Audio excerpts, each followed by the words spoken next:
This is Misty. I'm talking to Nick Wheeler, who is the guitarist for All American Rejects. Hello. How are you? I'm doing good. You caught me on my morning walk to find the Starbucks, so I'm about to be really good. Drink a white chocolate mocha for me. You know, I used to do a 5-shot white chocolate mocha, but that just got too sweet for me, so I switched to cappuccino. It just tastes like coffee. It's all good. Anything that comes from Starbucks, I'm pretty much a fan of.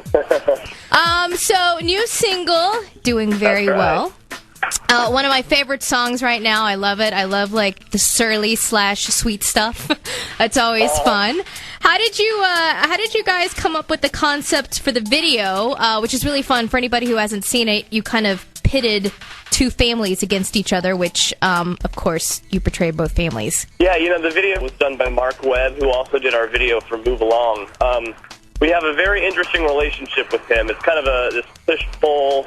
You know, everybody, in the end of the day, everybody wants the best video. But, you know, I feel that our, you know, kind of push-pull relationship with him helps get that, you know, the best video. And those are two of the best videos we've ever done. How is it shooting where you're basically arguing with yourself? Both of these videos we've done with Mark Webb have involved camera tricks, mainly with Tyson. You know, obviously on the Move Along one, you know, he's changing clothes at a mile a minute. And on this one, there was a lot of split screen. You know, there's a scene at the end where they're kind of, you know, the two Tysons are arguing with each other and, you know, pushing each other and stuff. And that was really cool to watch them shoot. Because, I mean, it happens right there. Like, they do the split screen, you know. They shoot one half, then they shoot the other half. And it comes together and it looks great. Now, your brand new CD, When the World Comes Down, that's going to be in stores December 16th, which I know it's available for pre-order right now on iTunes. Yes, ma'am. When you pre-order, you get a lot of cool bonus stuff, too. There's a track-by-track thing we did where me and Tyson just sat down and pretty much told the story of each song, which, you know, to some people might sound boring, but it actually came out really good because, you know, we've been kind of all over the place writing this record, and a lot of good stories came out of those songs, and a lot of those songs are good stories, so it's really cool. I think you only get that when you pre-order. Yeah, and I read that you guys, like, a lot of this record was done, like you said, while you were on the road, as opposed to a lot of studio time. This is clearly, obviously, it's your third CD. It's not the first CD for the band.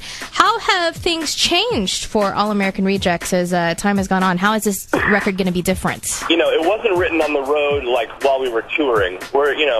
We're definitely not a band who, you know, as soon as we get off the tour, want to capitalize on success. I mean, obviously, we took 2 years to make this. And so, you know, what we did, once we got off the road for Move Along, you know, we were home, we were comfortable. It was just too comfortable, you know, and we just weren't really inspired. So we just got up and left. First trip we did, we went up to the mountains of Georgia. And, you know, it was actually in Rabun County where they filmed Deliverance. It was kind of lonely, you know, but we got some good stuff out of it. Then, you know, we did the opposite. We went to a city we didn't know anything about, so we chose Vancouver. Then after that, went to San Francisco, New Orleans, you know, all kinds of different places. It was a lot of fun. And then it ended, you know, after being in the studio for about 4 months, we realized we still didn't have all the songs we wanted to complete this album. So Tyson and I got on a bus, like a tour bus. Woke up every day in a different city. It was just like tour, only there was no show. All we had to do was wake up, soak in some culture of wherever we were, and, you know, try to write a song. And we did get a good song out of that, too, a song called Breakin'. Well, that's a cool story. Yeah, what I read wasn't really specific. It just mentioned that a lot of it had been done on the road, so I thought that meant tour, yeah. But there you go. No, definitely not. You know, we're definitely a band who pours everything into a show on a show day and a record when we're writing a record. You know what I mean? Nice. Separating the two. New CD, like I said, When the World Comes Down, that's going to be in stores December 16th. As you mentioned, if you do the pre-order on iTunes, you can get all the cool stuff that comes with that.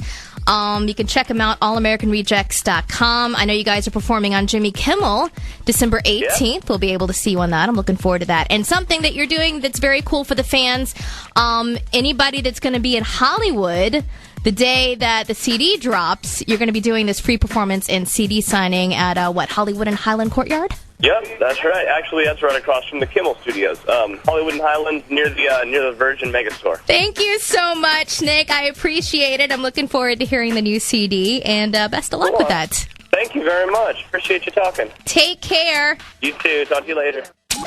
Thanks for downloading the latest from Tommy2.net. The contents of this audio file is copyright 2008 Tommy2.net and may not be transcribed, distributed, or used without permission.